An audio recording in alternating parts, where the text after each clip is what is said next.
Hi, my name is Veronica, and today I want to share with you my story of anxiety and everything that you need to know, all the tips and tools that you need to recover from anxiety. So for me, I had a traumatic incident that occurred in my life. And after that, I started to feel anxious. And actually, before I had anxiety, I didn't even know what anxiety felt like or what it was. Didn't probably believe that it was even a real issue or disorder. But every day, I started to just have all this nervous energy in my body. And of course, I went to the doctor and they gave me medication, but it was not helping. And it just kept getting worse and worse. And it got to the point where I was having daily panic attacks and I felt so bad. I couldn't even leave the house. I had a hard time taking care of my kids, couldn't work. Every day I woke up and my goal was just to get my life back. How do I get out of this situation? How do I get rid of anxiety and how do I get my life back? So for the next year, I tried everything that I could find to cure anxiety. I looked up every possible cure there was and I tried it. And then finally, after all of this stuff, I came across this book, actually these two books. And these two books, they saved my life. This was really the start of how I was able to start recovering. So the first book, and I'm going to link these down below. The first book is At Last Alive by Paul David. And the second book is The Dare Response by Barry McDonald. So these two books, along with all of the tips and tools that I'm about to share with you, they saved my life. If it wasn't for these books, I'm not sure I would have made it. I'm not sure that, I know I wouldn't have the quality of life that I have now for sure. So get out a pen and paper, and I want you to write down the action steps that you need to take today. So step one, I want you to say this to your anxiety. However I feel, I feel. Anxiety, you have taken enough of my life, but no more. I don't fear you. I will not fight you. I accept and allow this anxious feeling. Promise yourself that from today on out, you will no longer resist, fight, or fear anxiety. And really make that promise. Make it meaningful to yourself. Write it down in your journal. And I highly recommend keeping a journal. But that's going to be the start. So I know anxiety can feel like total shit. Panic attacks are terrible. Adrenaline in your body is uncomfortable. You don't have to like it. I'm not telling you have to like how you feel. I'm telling you have to stop fighting it and stop fearing it and just allow it and accept it. So number two, I want you to get a journal and I want you to make a list of some small goals and then some big goals that you have that can help you push out of your comfort zone.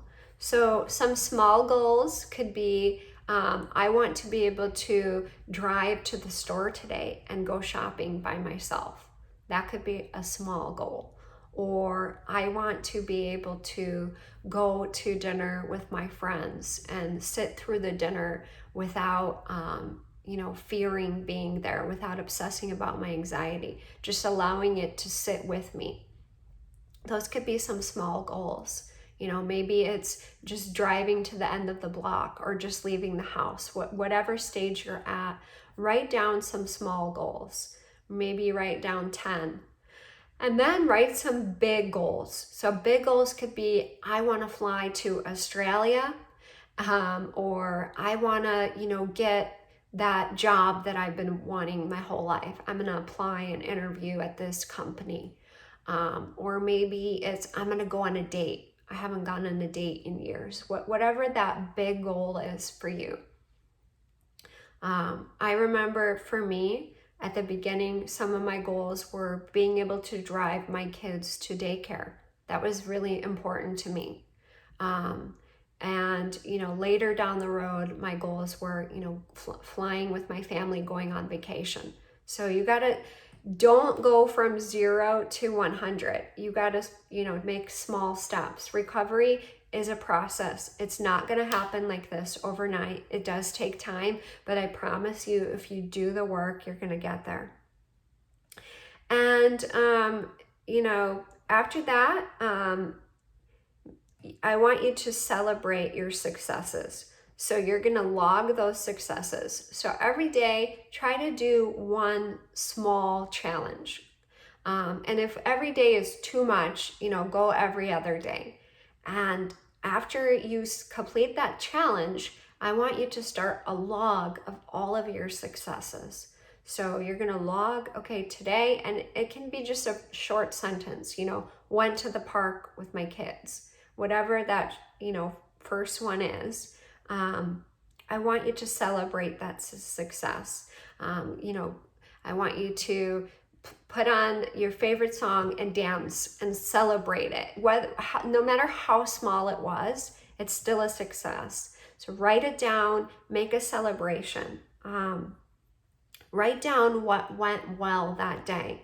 So every day you're going to log, your journal, you're going to write about your day. And I want you to focus on the good things of the day. Not, I had really bad anxiety, I had a panic attack. Write down a couple of good things. Even if you felt good for 5 minutes that day, write it down.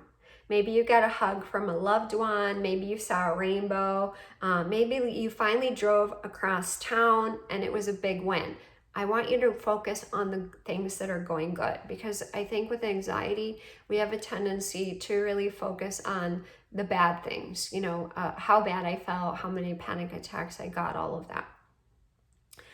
So again, every day you're going to journal and you're going to focus on what went well that day. And in the back of the journal, you're going to have your success log. So every time you push out of your comfort zone, no matter how big, and even if you had a panic attack while you drove to the store, that was your challenge.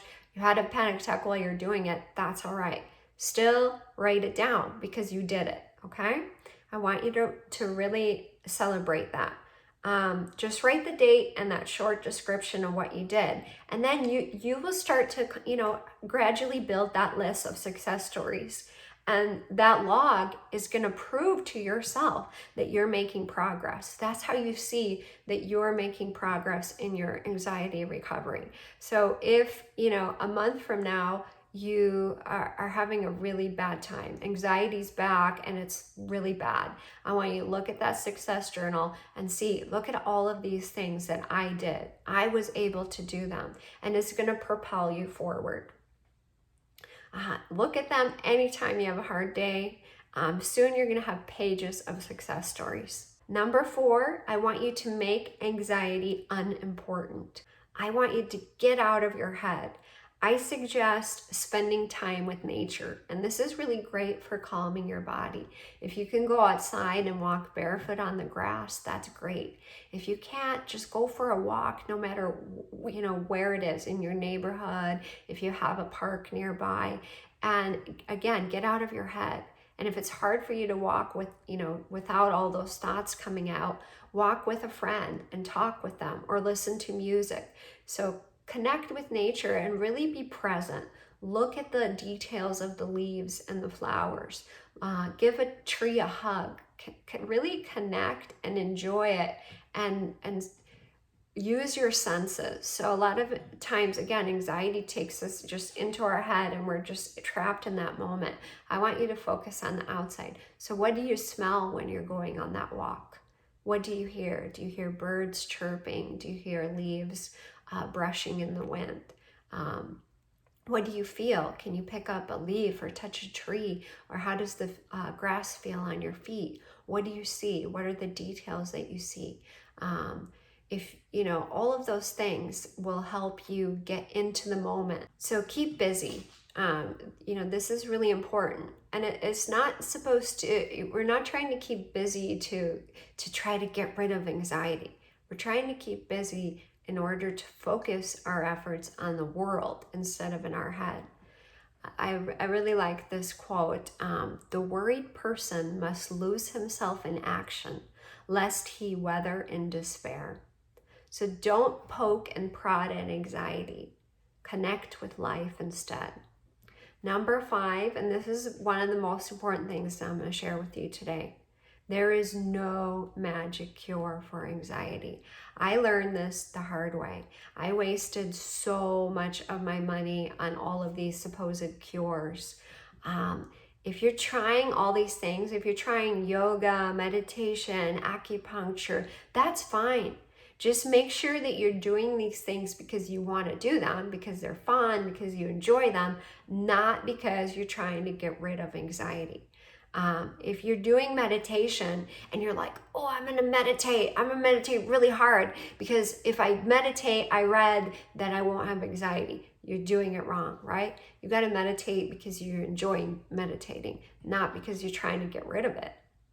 And trust me on this, there's so many supplements out there and people claiming this is the cure. This supplement, that's it, that's the cure. The more that you do something, you do A to get rid of B. So if you're taking a supplement to get rid of anxiety, you're still fighting anxiety. If you're taking medication every day to get rid of it, you're still fighting it. And again, you can't recover until you stop fighting it. When you stop fighting, when you stop resisting, your body will start to calm down. It will take time. Again, don't do this for a week and say, hey, it's not working. It's going to take time. If you've had anxiety for years, it's going to take time to build new patterns, but they will come. You'll notice that things get easier. It's no longer as challenging to do certain things. The other thing that I want to say, number 6, write this down. This is important too. There will be setbacks. So once you start pushing out of your comfort zone and you're logging your successes, and maybe you've had 10 great days in a row, and that's a big one for you. I remember at the beginning, even having 3 days where I didn't feel anxious, that was like a miracle. Like, wow, oh, I'm getting my life back. But then boom, anxiety comes back. And then you think, oh, all that progress, all of that is wasted. No, it's not. Setbacks are part of the recovery progress. You're gonna have a lot of setbacks. It's gonna happen. You have to accept those setbacks and allow them. Don't get discouraged. In fact, it's really vital. The quicker that you respond correctly, like the quicker you're going to recover and get back into, having more progress. So anxiety is not a linear recovery. It's like this, but you keep going up and up. So, like I said, if you've had a couple of good days or a couple good weeks and then boom, anxiety's back, full throttle, you're full of adrenaline and fear all the time, you're having panic attacks again, don't get upset, don't get discouraged. Just keep doing the steps, keep doing the work, keep practicing DARE, keep engaging, keep diffusing those anxious thoughts. And the quicker that you respond to the correct way to setbacks, the quicker you'll overcome it. And then you'll be back making progress again. And again, setback will come again, and you have to just keep doing it over and over until the setbacks get further and further apart. Maybe next time, instead of a couple days, it's a couple weeks. And next time it's a couple months until you get to, 6 months and you're like, wow. And you might think, hey, I've 6 months, I've been feeling great. I've pretty much had no anxiety. I'm recovered. Don't let anxiety fool you. It can come back into your life. Sometimes something very stressful will happen, right? Our lives are full of stress. It's going to happen. Body's used to responding with adrenaline, and it's going to set off those setbacks. But I promise you, if you keep doing the work, the setback will pass, and they will pass more quicker and more quicker each time. Number 7, a lot of anxiety is worrying about things that have never happened, that have yet to happen. So you're worried about, how am I going to do at this family function this weekend? What if I feel anxious the whole time? What if I make a fool out of myself? What if I have a panic attack? So you're worried about a party that, say, is weeks away. So I want you to say to yourself, I will not worry about things that are not happening to me right now. We're going to shut those iron doors on the future and the past and live each day just till bedtime. Your goal should be just that day. I'm not going to worry about the future. I'm not going to sit and think about, am I going to be stuck with anxiety forever? When am I going to recover? I'm not going to think about anxiety. I'm just going to live my life that day. 8. So a few additional tools that can really help is getting 8 hours of sleep. I'm sure you've heard this before. Very important. If you're super tired and stressed out, you're going to keep feeling anxious. Do everything you can to get yourself those 8 hours of sleep. For me, at the beginning, I was placed on medication, including sleep medication. And it took me a long time to be able to get off of that medication. If you're taking sleep meds, that's okay. You might want to wait till you feel that you're closer to recovery to stop taking that. Again, without sleep, it's really hard to recover. Meditation, yoga, all great. But again, don't do it because you're trying to get rid of anxiety. Do it because you're enjoying those things. And if you don't enjoy them, don't do them. Gentle exercise is good, so it's definitely important to exercise, but you don't want to go, running a marathon, because when you're doing really strenuous exercise, if, you're doing, sculpt or core or, any kind of like HIIT workout, high intensity workout, your body's going to pump more adrenaline into your body, which if you're suffering with anxiety disorder, you don't need more adrenaline. You're already full of adrenaline.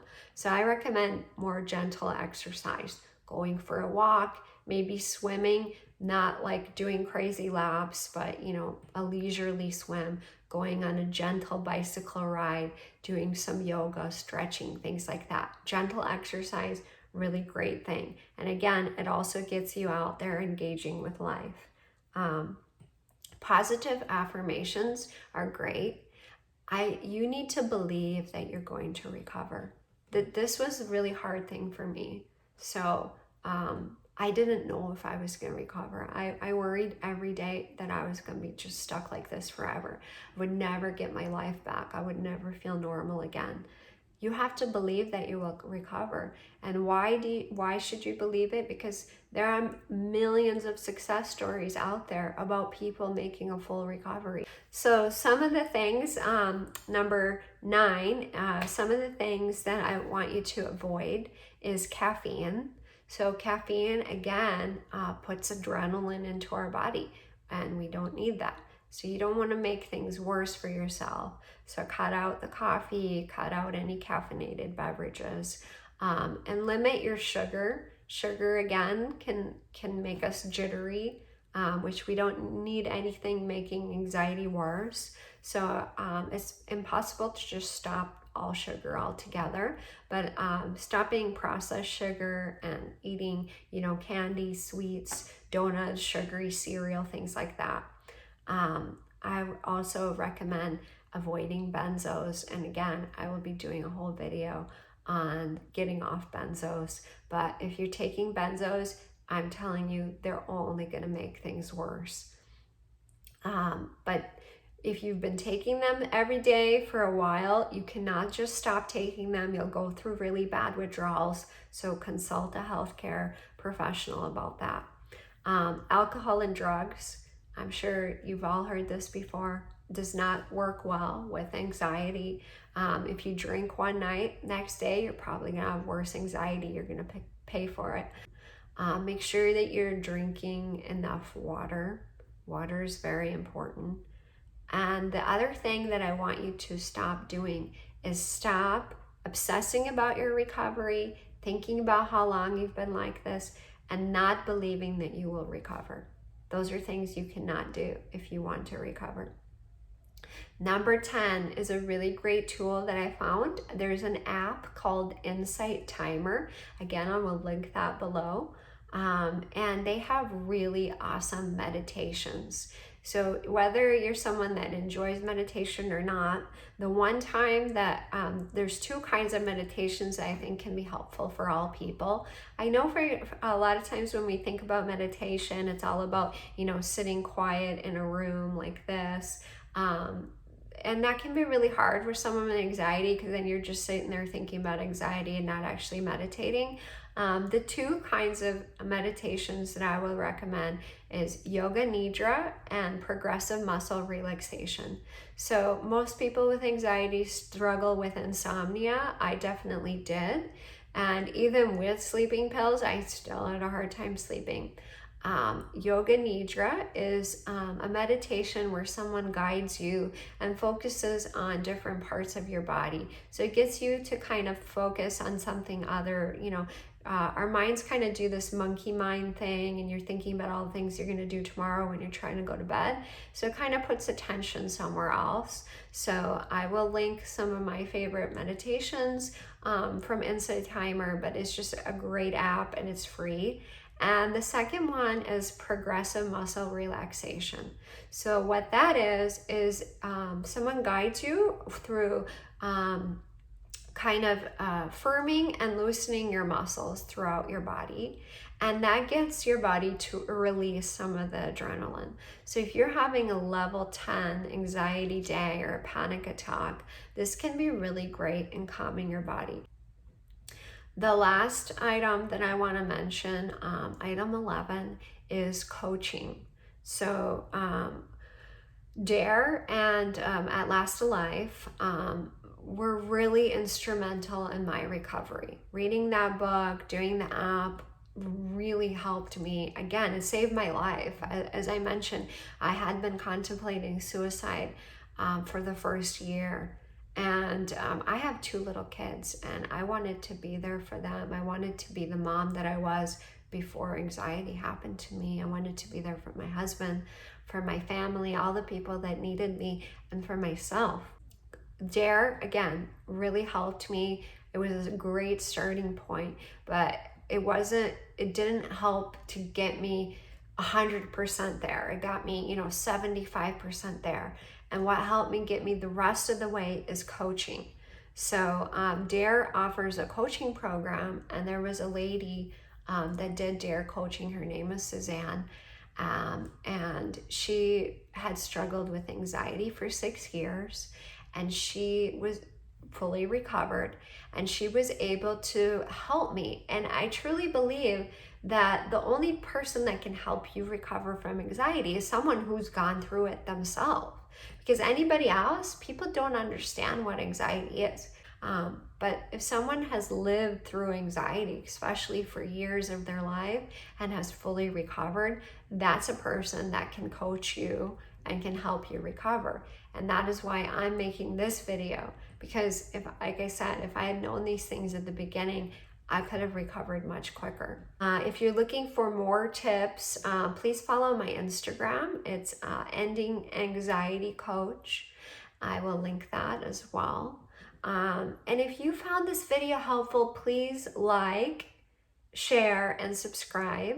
My next video will be all about how to get off benzodiazepines, how to wean off, all the tools that help me. And just remember, the day that anxiety no longer bothers you, that is the beginning of your recovery.